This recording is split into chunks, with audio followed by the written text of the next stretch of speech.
Hello, ni hao, and welcome back to Wisdom Wednesday with Johnny Tiger. And the date is November 6th, 2024. 大家好. Hello, everybody. I am back. For now, at least.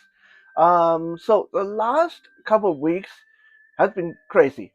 Kitten and I were both sick, and then Kitten left here, and then I dove headlong into a filming movie project that I'm not supposed to talk about. So, uh, let's just say I am going to be on set as a background extra for upcoming series with that look very Asian. Okay, I'm just gonna leave it at that.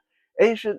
If you just combine Asian martial arts TV series, um, you can draw your own conclusion. But yeah, I'm not supposed to tell you the name of it or anything like that. So that kept me busy. The 12-hour filming days, um, that was very tiring, and still getting over my cold.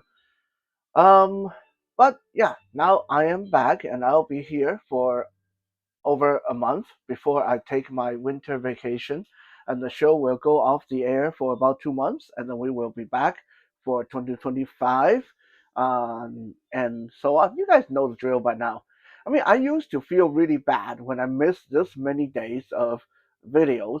I mean, after all, when I first started this was supposed to be a daily video, but now there's over 1,000 videos on the channel. I'm pretty sure a lot of you haven't even had the chance to go back and watch everything.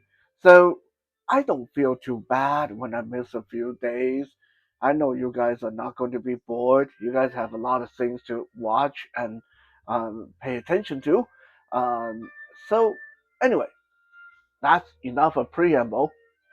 Today, uh, just to start with something heavy and something big, we are going to talk about the Ax Gang of China. And this is unlike other episodes where we usually talk about ancient Chinese history. This is not so ancient. This is more of a modern Chinese history, but still a part of Chinese history. And some of you that watch more modern Chinese history, especially movies that show times just before Japanese people invaded China. So in the anywhere between 1910 to 1935, you will probably have heard of the Axe Gang of Shanghai. And most of the time, they are portrayed like weird guys dressed in suits and walk around and carrying an axe on their belt and like a combination of modern gentlemen and this ancient barbarian. But I'm going to tell you today, the Axe Gang of Shanghai was totally real and totally badass and not quite as ridiculous as what the movies and films tend to make them out to be. And today we're going to shine a spotlight on the leader of the Axe Gang of Shanghai in modern Chinese history, the man uh, by the name of Wang Yaqiao. Wang Yaqiao is also known as the king of assassination in modern Chinese history. So this guy not only is the leader of one of the scariest gangs in Shanghai, he's also the king of assassination. And what is he all about? Let's dive in and have a deep dive and have a closer look at the life story of Wang Yaqiao.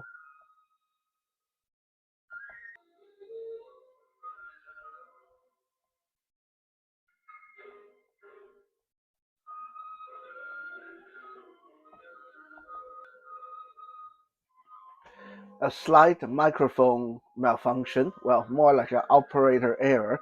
I haven't filmed for a couple of weeks, so I am a little bit clumsy and hit the wrong button. Anyway, so in 1932, January of 1932, the then leader of Chinese government, Jiang Jieshi, I am not going to use his English pronunciation because a lot of people that speak English say Jiang Kai shit, and that just sounds really totally stupid and ridiculous. Okay, Jiang Jieshi is how he's supposed to be pronounced, and we're going to give him uh, at least that much, that respect.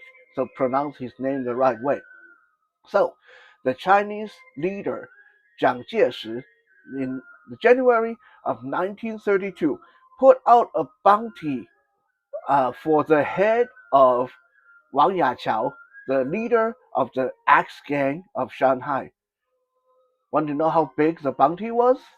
Dead or alive, $1 million. $1 million for the head of this guy. Okay, and signed by the leader of the country. That kind of gives you an idea of how serious this guy was. So who is Wang Yaqiao? Wang Yaqiao was just a very young and scared man running away from Anhui province with his wife and children in tow back in 1912. In 1912, Wang Yaqiao, despite being very young, was actually a very accomplished military commander who, like many other military people, fought the imperial government and was able to throw imperialism out of China and then brought in democracy. But unfortunately, after collapsing the imperial government, a lot of these military forces that now without a goal, now they without a common goal, so they started fighting each other. You fight me. I should be the king. I should be the governor. I should be the president. You listen to me. No, you listen to me. I have more guns than you do. You have guns. I have cannons. I have bombs.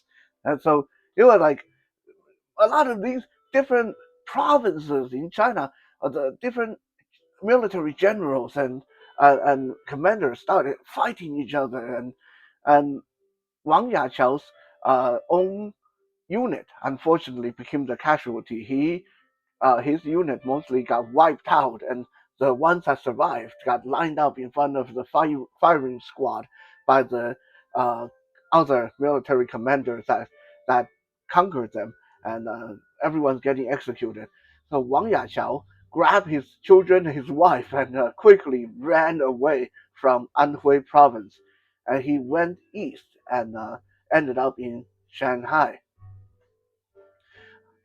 After getting to Shanghai, he's totally broke, and he had a wife and his children to feed, and he's scared that he's going to get hunted down by rival forces. So Wang Yaqiao changed his name and found a job on the uh, port, on the Shanghai port, uh, unloading ships, loading ships, and heavy labor stuff. This is actually kind of a nostalgic thing for me because my grandfather had a similar experience. How my grandfather, before going down a life of crime, he actually worked on the docks and loading and unloading ships in China.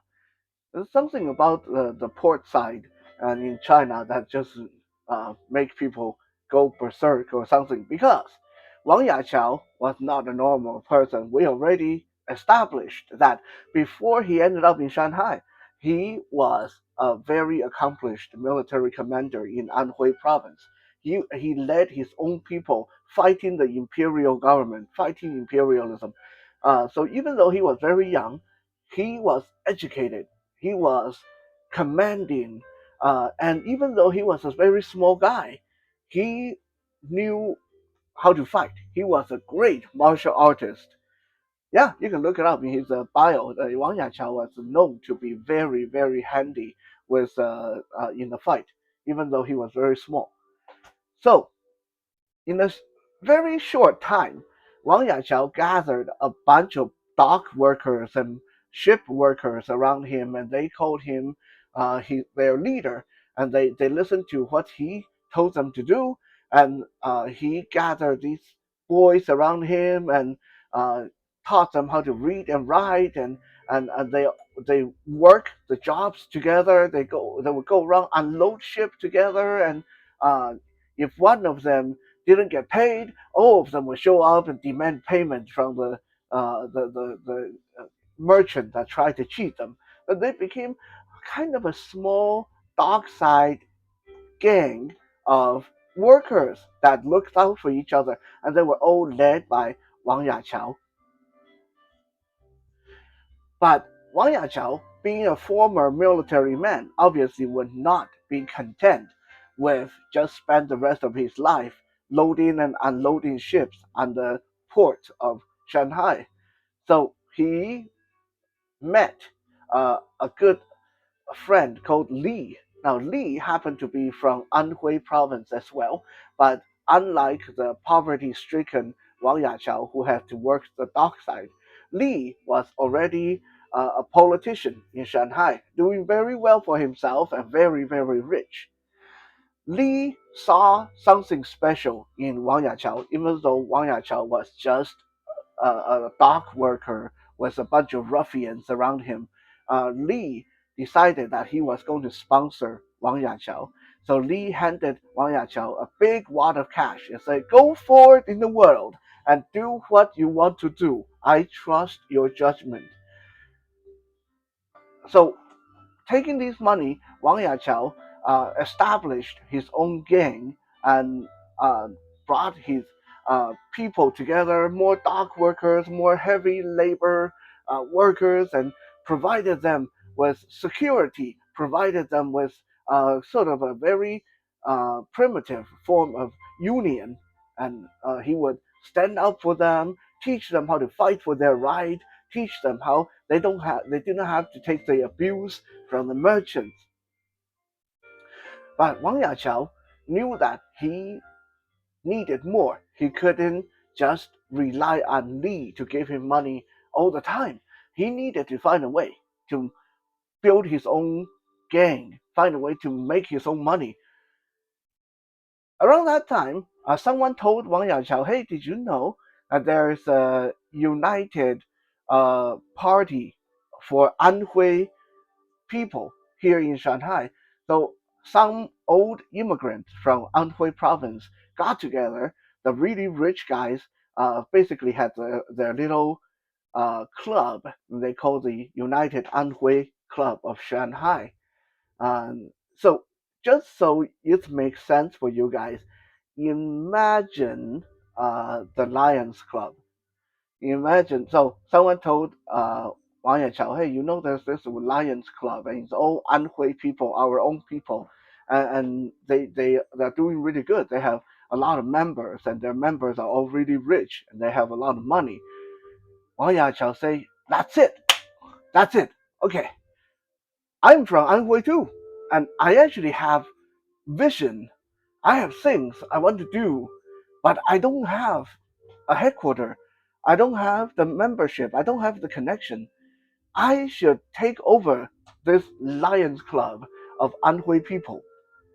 So Wang Yachao went to visit the president of the club, um, and said to the president that, "Hey, I'm from Anhui as well, and I was in the military, but there's so much more I want to do, but I don't have the resources you guys have. I don't have the money you guys have. But look at you, you guys just have this money. Yeah, you sit here drinking beer, playing golf, listening to music every day. You're wasting your resources. Tell you what, why don't you sign the club over to me? Give me the membership book. I will take over the club, and then in return, every year I'll give you uh, this amount of money. I'll give you 30%. I'll give you 30% of our income every year, and all you have to do is sign the club over to me and give me all the resources, and I will do the rest. All you have to do is sit back and collect the money." Good idea, right? Well, the head of the club, by the name of Yu, did not think so. To Yu, who was an old rich immigrant, Wang Yachao was, well, a hoodlum. Like, yeah, okay, we're both from Anhui province, but look at you, look at me. I have car, I have women, I have a club, I own the whole club. How dare you just walk into my house and demand for me to hand you the club? Who are you again? And so Yu basically told Wang Yachao to go F himself. Wang Yachao went back to the port side that night, fuming, very angry. How dare this person look down on me? Who was he when I was fighting for the uh, liberty of the people, when I was fighting for democracy? Where was he? He's just a rich, fat old guy. How dare he look down on me? So Wang Yachao told his followers, go, find me a metal smithy, a metal shop. I want you guys to purchase 50 axes tonight. And I don't want just any regular axes. I want 50 axes, all open edged, all honed as sharp as they can. Okay? I don't want just axes that are dull. I want axes that can chop people. And okay, and tell everybody to gather around. I'm going to select 50 of the biggest dock workers we have in our gangs. Okay, tomorrow we are going to go pay this Yu a visit.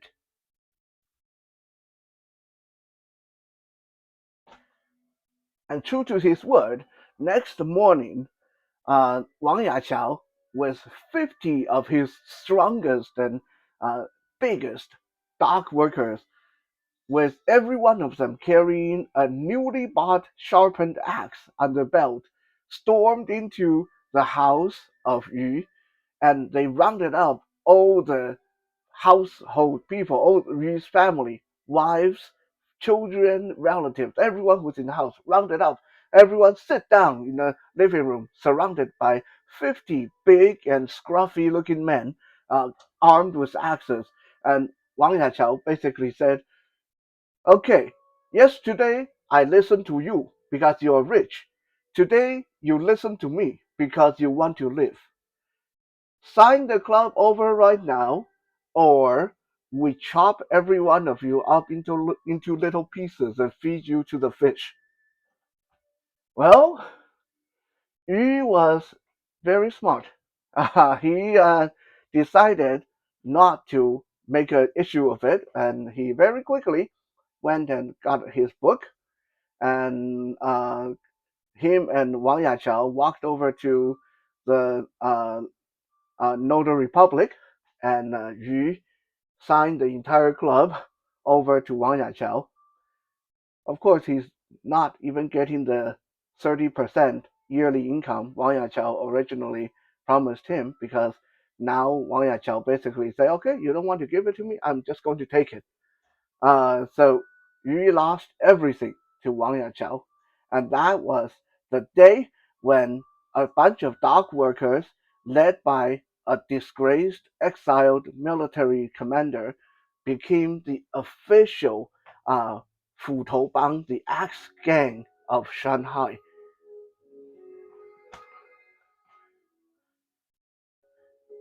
Now everything kind of went smoothly for a few years. Fu Bang, the X gang, operated very low key. They didn't pillage, they didn't rob people, they operated more like a union. And in fact, Wang Yachao uh, expanded the gang and called themselves the United, the Workers Union of Anhui people. And anyone who's from Anhui could sign up, and basically you would pay a membership fee every month. And in return, if anything happened at work, if you get abused or you have any kind of issue, then Wang Yachao and the gang would help you out. So yeah, it's like a little bit of a protection racket, but they actually did help out a lot of people.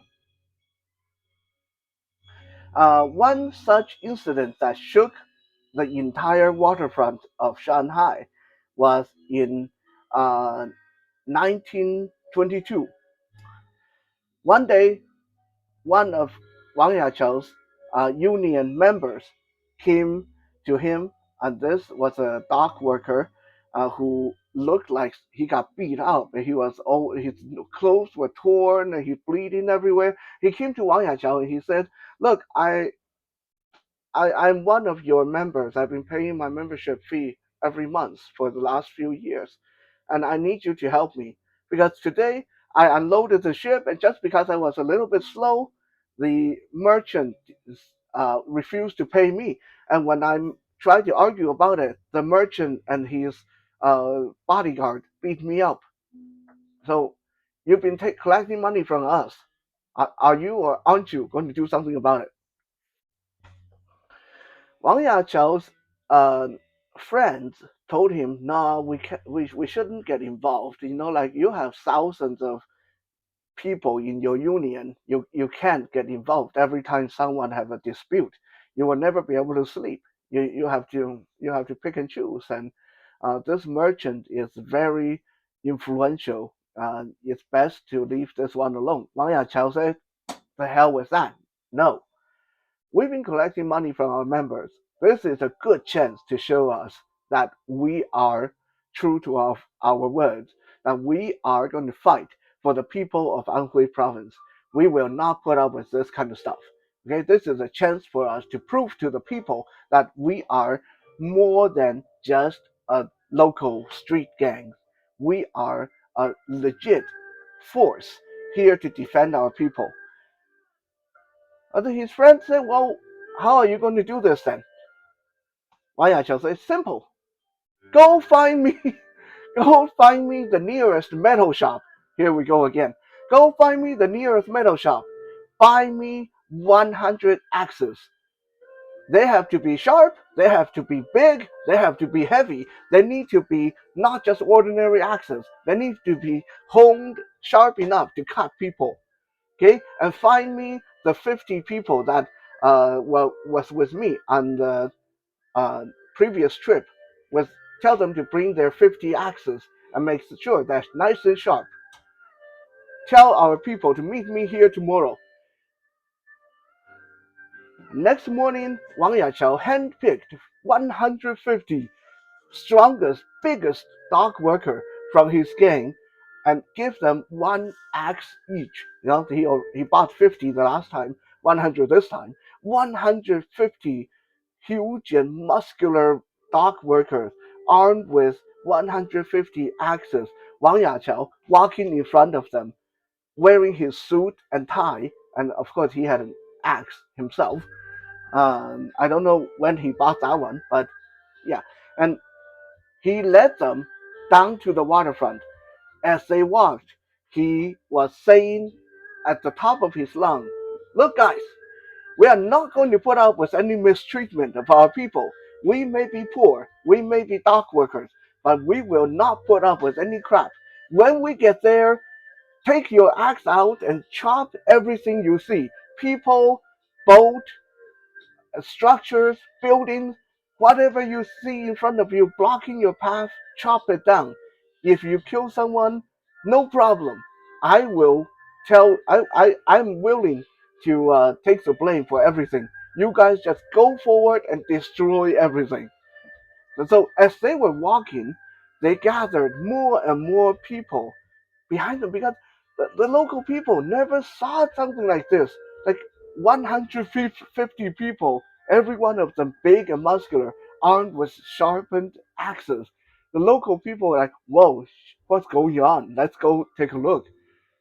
They started out with 151, well, the 150 people plus Wang Yaqiu.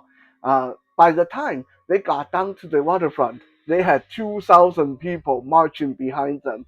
All the local residents came out to follow them down to the waterfront just to see what's going to happen. Once they got down to the waterfront and identified which shop, which boat belonged to that merchant, Wang Yaqiu waved his hand and his 150 men rushed forward, and I mean, these these are workers that do heavy labor every day. Chopping things, breaking things with axes meant nothing to them. They went forward. The boat turned into a pile of uh, kindling in short order. The storage houses that stored the merchants' goods got chopped down, the doors, windows smashed in. The people that were hired to guard the merchandise fled in terror. They were not paid enough to deal with something like this, so they ran away and contacted the merchant, told him he better come take a look. By the time the merchant came to the dock side and came to the waterfront and saw what happened, there was nothing left of his merchandise. Everything smashable was smashed. Everything that breakable was broken. Everything that's not easily broken was tossed into the ocean. And there were still 150 very angry, axe wielding maniac looking for him. The merchant very tactfully got down on his knees, apologized to Wang Yachao, apologized to all the laborers from Anhui, and promised that he's going to pay a lot of money to the dock worker he offended. And only after that, that Wang Yachao allowed him to live. Next day, the Shanghai newspaper, the largest of Shanghai newspapers, printed the story titled Wang Yachao and his Ax Gang brought justice to the waterfront and shook the entire Shanghai with their decisive action.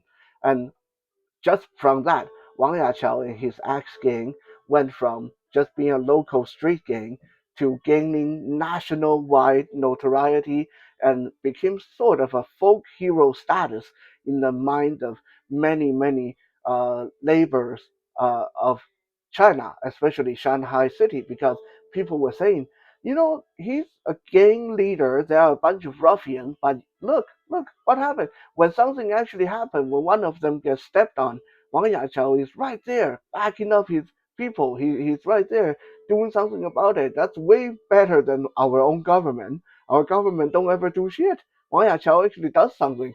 So in the people's mind, Wang Yachao became a hero.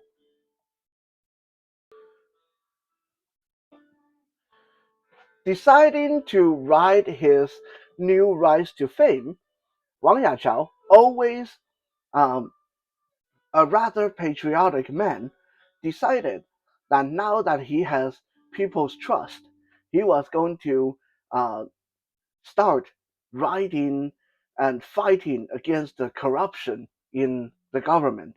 So he um, separated out a branch of his gang and hired a lot of the more educated people from Anhui province that were looking for work.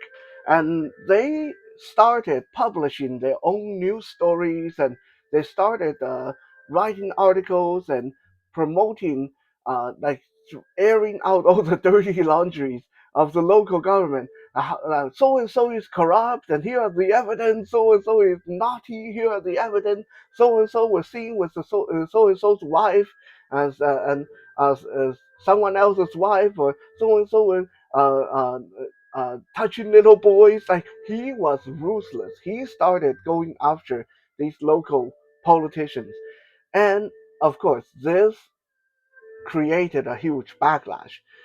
Chinese government back in 1920s, when then they were not Chinese government like today, right? Today, no matter if it's China or Taiwan or Hong Kong or like wherever, you kind of have to play by the rule. You have to be nice, right? Just because someone says something about the government, yeah, you can, if you can prove that this person did something bad, you can go after them and try to get them that way. But you can't just, back in the 1920s, if you said something naughty about the government, it's nothing for the government to send someone to your house and shoot you in the head. That's how direct things, how primitive things were back then. So Wang Yachao, obviously the government couldn't really send someone to shoot him in the head because he was the leader of a gang, and it would be very difficult to get him. So the government decided to get him through the legal channel. In 1923, the local uh, police chief, the basically the head of the police unit in Shanghai, put out a wanted poster for Wang Yachao and his Ax gang, and decided to crack down on gang activity. Everyone thought that Wang Yachao would go into hiding. Everyone thought that this would be the end of the Axe gang because, come on, how can you fight the head of police of the entire Shanghai? Like, no, like how do you deal with that? Well, just like how he's done things all along, Wang Yachao did it in a very brutal and simplistic way. In 1923, November of 1923, I believe it's no, actually October 14, 1923. The head of the police came out of the local bathhouse, just had a massage and a bath. But he came out of the local bathhouse with his uh, 4 or 5 bodyguards.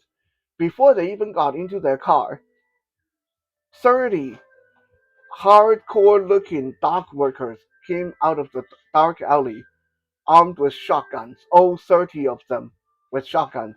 Wang Yachao was among them, and all 30 of them, without wasting a word, walked up to the head of the police and his bodyguard, and all 30 shotguns opened fire.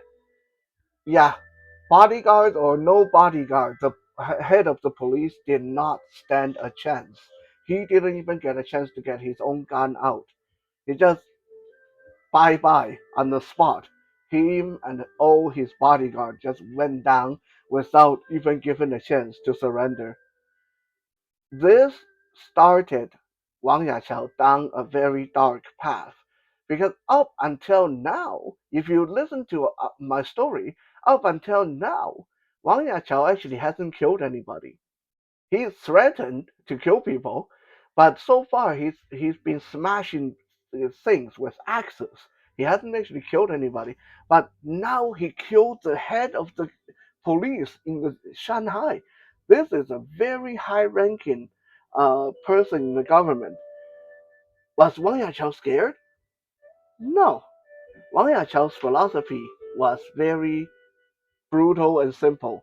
You mess with me, I mess with you. And now that he's already killed the head of the police,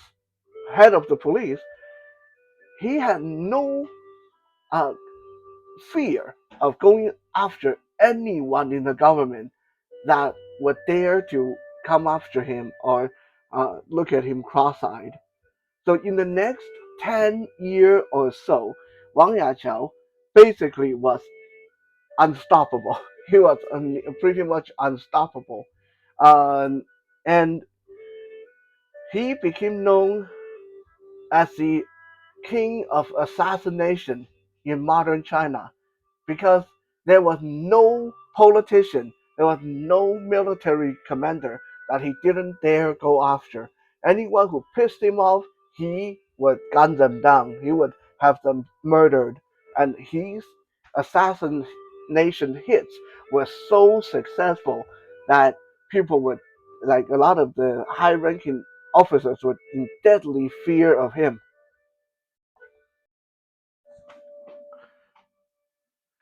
The name of Wang Yachao and his ex gang was so uh, big, they were so popular among people that it actually caught the attention of Qinbang, which was the biggest mafia in China at the time.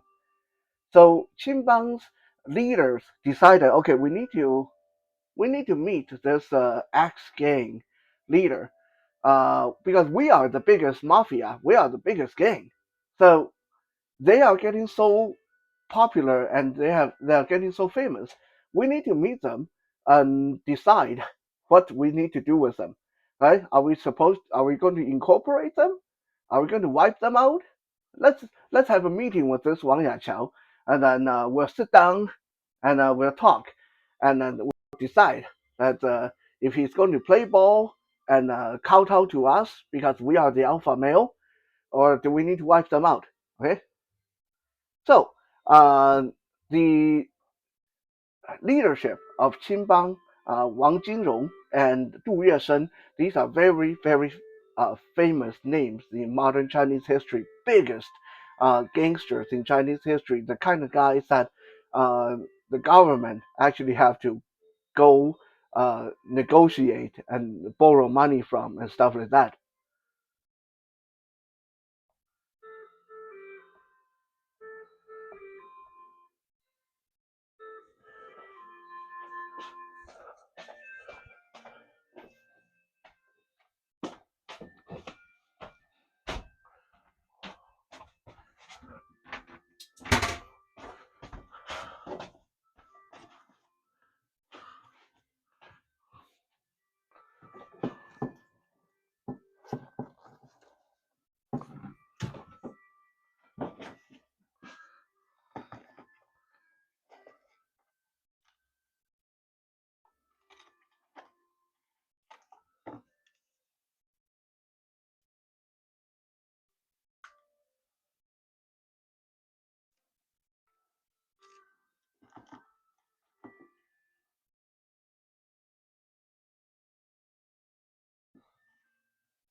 Sorry about that.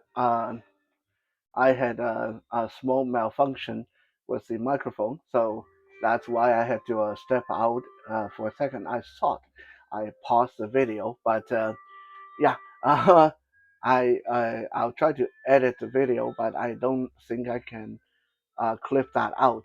And then anyway, um, like I said, first day back, so things are a little bit wonky. So the leadership of Qinbang decided that they needed to meet with Wang Yachao and see what this new upstarter is all about. So they went to the newly appointed police commissioner, uh, a retired military lieutenant by the name of Yang Hu, and they had this Yang Hu host a dinner party and invited the leadership, all the leaderships of Qinbang and their people, and of course they extended the invitation to Wang Yachao and his people. So Wang Yachao showed up at the party with 10 or so of his Ax Gang people, and during the party, this police commissioner was insulting, very insulting to Wang Yachao because number one, Wang Yachao is a small guy, and this police commissioner was big and tall and retired from the military. Obviously, to him, Wang Yachao is nobody. They're just a guy who lead a bunch of dock workers, and second, he's a police commissioner, so to him, Wang Yachao is just like a small fry. Maybe he should have stopped and think about what happened to the previous head of police.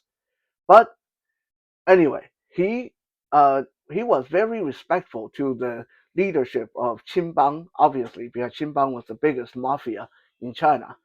But he kept calling Wang Yachao savage or barbaric, dropping little uh, insults like that. Wang Yachao looked at the guy, and like I said, Wang Yachao is very small and the guy's very big. Did that stop Wang Yachao? No. The guy had gun on his belt. Did that stop Wang Yachao? No. Wang Yachao jumped up on the tabletop and smacked the guy over across the face twice, knocked the guy down, and then he stood there on the table. looking down at Yang Hu, the police commissioner, who's just getting up off the floor, bleeding from his mouth and nose. And Wang Yachao stood there on the table, looking down at him, looking down at all the leaders, big leaders of the Qinbang mafia. Like, okay, yeah, I just hit him. What are you going to do? Yang Hu thought about pulling out his gun, but then he saw the look in Wang Yachao's eyes, and he saw the people that came from the Axe gang. Every one of them had a hand on their belt ready to pull out their axes, and he put on a nice big smile and bowed to Wang Yachao and said, "I'm so sorry. I'm so sorry. It's my fault. I shouldn't be insulting you.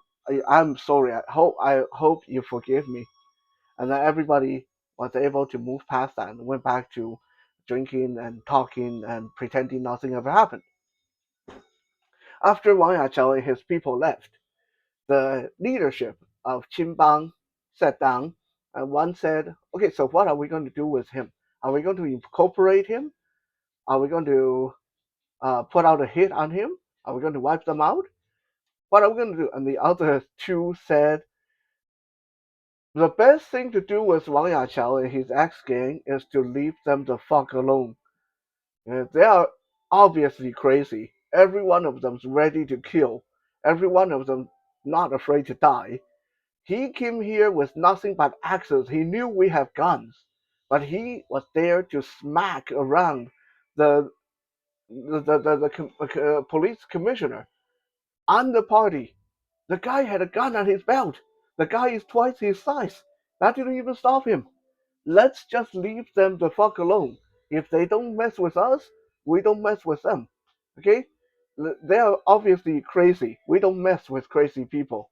So after that, most of what the Ax Gang and Wang Yachao did in Shanghai, the mafia basically pretended they didn't see it. The mafia uh, gave them a wide path because the mafia did not want to mess with the Ax Gang that was so crazy and so savage.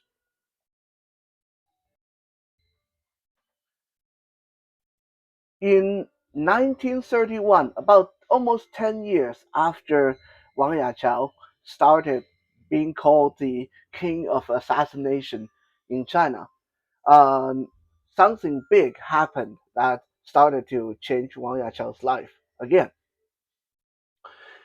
The leader of the Chinese people, Jiang Jieshi, was having a lot of issues with another one of his military commanders. So he had this commander jailed for insubordination. And this commander, um, his wife, happened to know a good friend of Wang Yaqiao. So the wife of the commander talked to her friend and asked her friend to contact Wang Yaqiao and see if he could uh, get rid of Jiang Jieshi so her husband could be released from jail.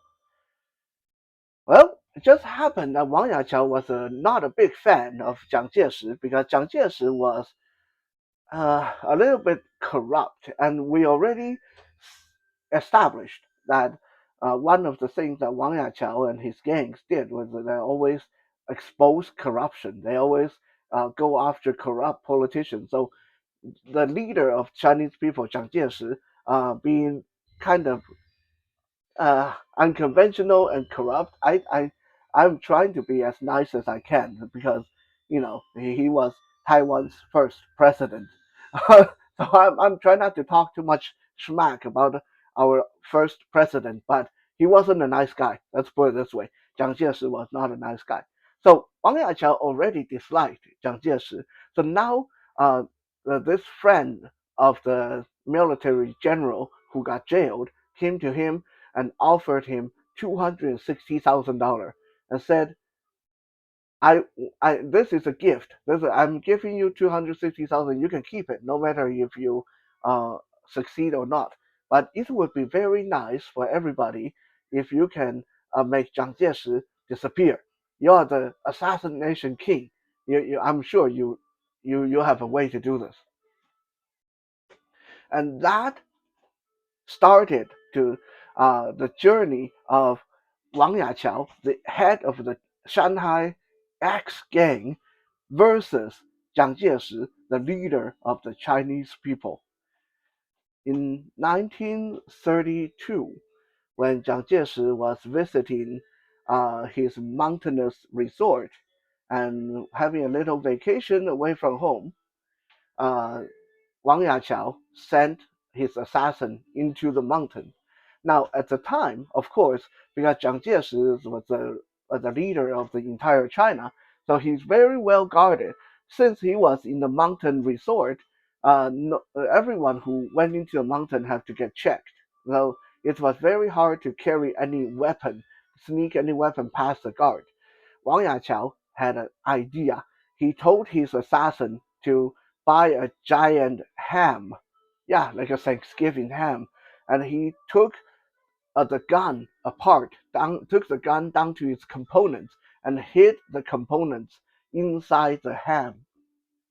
And his two assassins, a man and a woman, pretending to be a husband and wife tourist, went into the mountain with carrying a giant Thanksgiving ham. They claimed it was their food, and they were going to celebrate Thanksgiving in the mountain.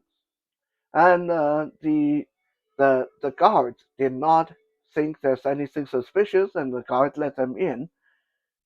Lucky for Jiang Jieshi, the assassin, they weren't extremely bright, because as soon as they got into the mountain, they dug all the gun parts out of the ham, and then they ditched the ham on the side of the road.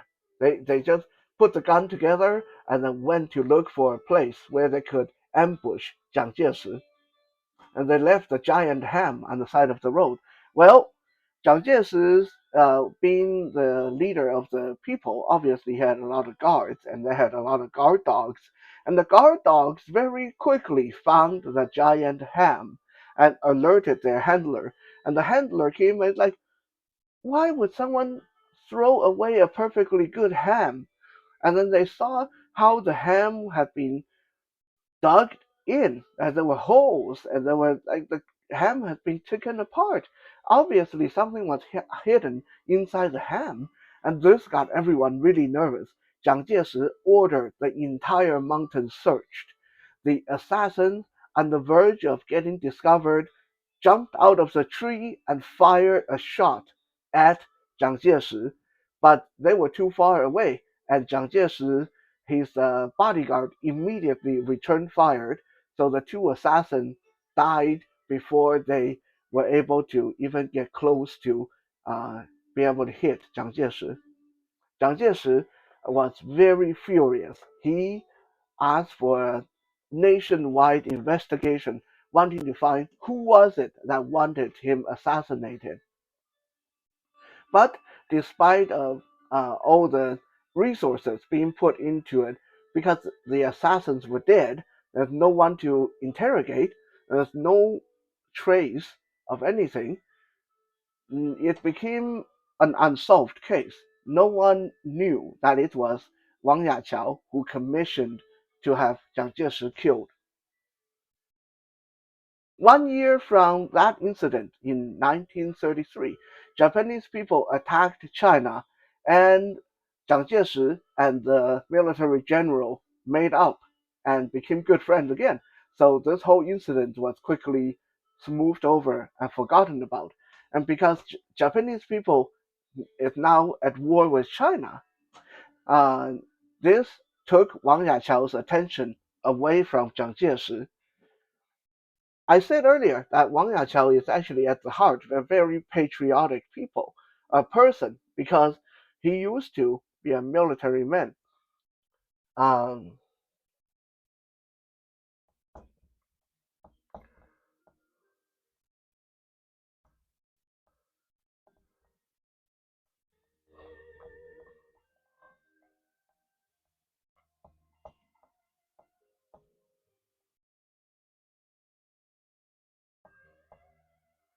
I hope this is still recording because I just got a low battery alert. It's okay, we are almost done. Um, I already established that Wang Yachao was actually a very patriotic person because he used to be a military man who fought for the liberation of China. And only by circumstances he became a gang leader on the port of Shanghai. So, as soon as he heard what the Japanese people had done, and he heard that China now at war with Japan, he told his Ax gang to, okay, everybody, forget about everything we're doing up until now. Forget about all the grudges, forget about all the fighting, forget about all the assassinations we were contracted to do. Everything put on the back burner. We're going after Japanese people. And in that same year, the uh, commander, the Japanese commander who was in charge of attacking Shanghai, was assassinated in a bombing attack. And this assassination was carried out by Wang Yachao and his Ax Gang his Ax Gang people. And this took the pressure off of the Chinese military, allowing them to drive the Japanese people back and save some uh, create some time for people to evacuate. When Jiang Jieshi heard about this Japanese commander getting assassinated, he was so happy he almost pissed himself, and he told his underling, "Go find out for me who's the hero that assassinated this Japanese dog." And when his underlings reported back, the assassination was carried out by the Axe gang led by Wang Yachao. Jiang Jieshi was so excited. He said, "Bring this Wang Yachao to me, and I want him to join us. I want him to work for me. He's a genius. He's able to assassinate the Japanese commander when none of my military people was able to do it." Well, don't forget, just a year ago, Wang Yachao contracted two assassins to go kill Jiang Jieshi. So even though Jiang Jieshi didn't know that at this time, he didn't know that Wang Yachao was the guy who sent those assassins. Wang Yachao knew that eventually something going to alert the president that he was the guy behind that. So he did not want to go meet Jiang Jieshi. He turned down the offer to work for Jiang Jieshi because he knew that Jiang Jieshi is going to find out that he was the one that tried to get him killed, and Jiang Jieshi is going to have him executed.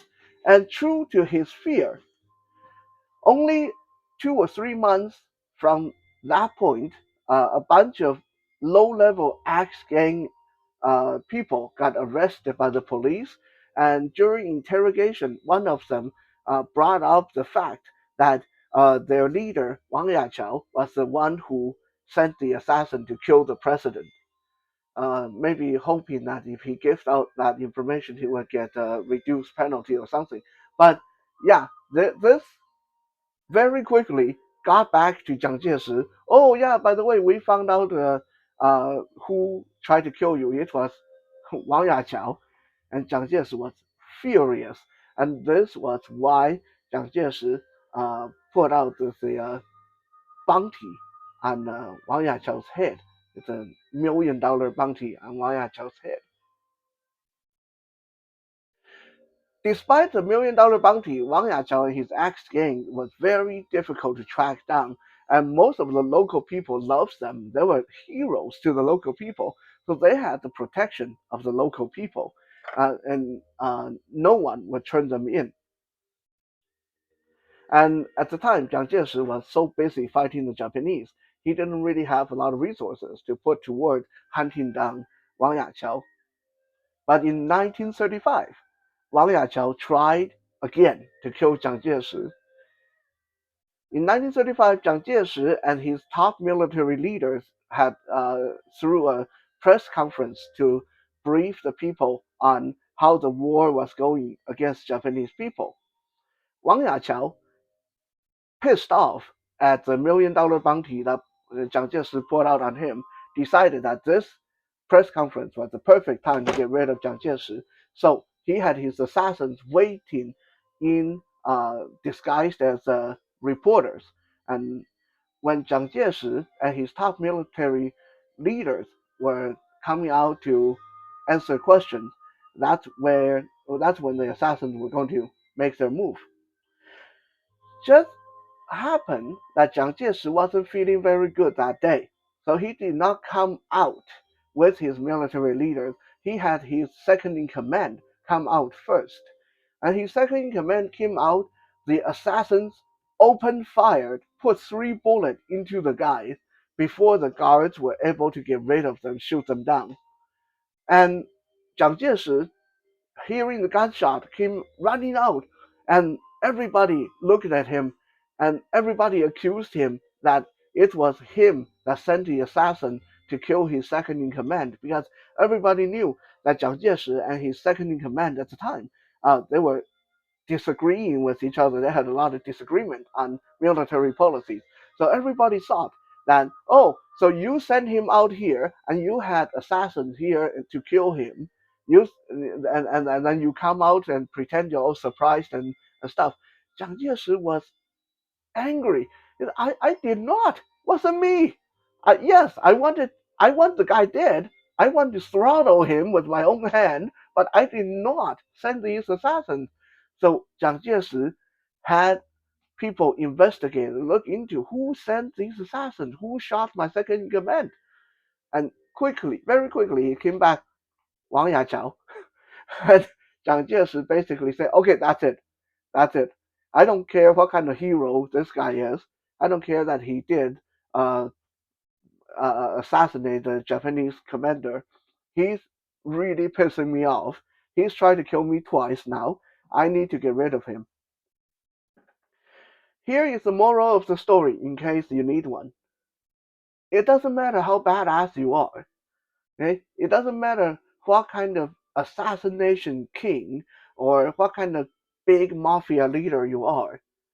If the government want you dead, you will be die. You will die. You will be dead. It doesn't matter how bad as you are. When Jiang Jieshi made up his mind, we need Wang Yachao dead. It was done very quickly. In uh, September of 1936, Wang Yachao was detected by some of Jiang Jieshi's people, and they caught him alone, coming home alone, and they sent the entire military hit squad after him. The entire squad surrounded him, and he tried to make a very brave last stance, but he was shot 5 times and stabbed 3 times by the soldiers before he finally died. And they cut off his head and took his head back to Jiang Jieshi to show the president that this was done. And thus ended the tragic but very impressive life of Wang Yachao, the leader of Shanghai's Ax Gang, the king of assassination in modern Chinese history. But in the end, doesn't matter what kind of a king of assassination you are, he died being assassinated by the Chinese president and the military. So I think you can think of Wang Yachao as a evil person, as a villain, or a hero, or just someone who unfortunately was um, forced to do a lot of despicable things by the time he lived in. But in the end, I think this teaches us that no matter how badass you think you are, the government will always have ways to deal with you if they really put their mind to it. Uh, I think that's a very sobering lesson for most of us. Thank you for listening to me talk about the story of Wang Yachao, one of the most legendary uh, gang leaders in modern Chinese history. I hope you guys enjoyed it despite of the several glitches we had with this episode. I promise it's going to get better. Okay, I'll see you guys again tomorrow on Toy Thursday. For now, 谢谢 and 再见。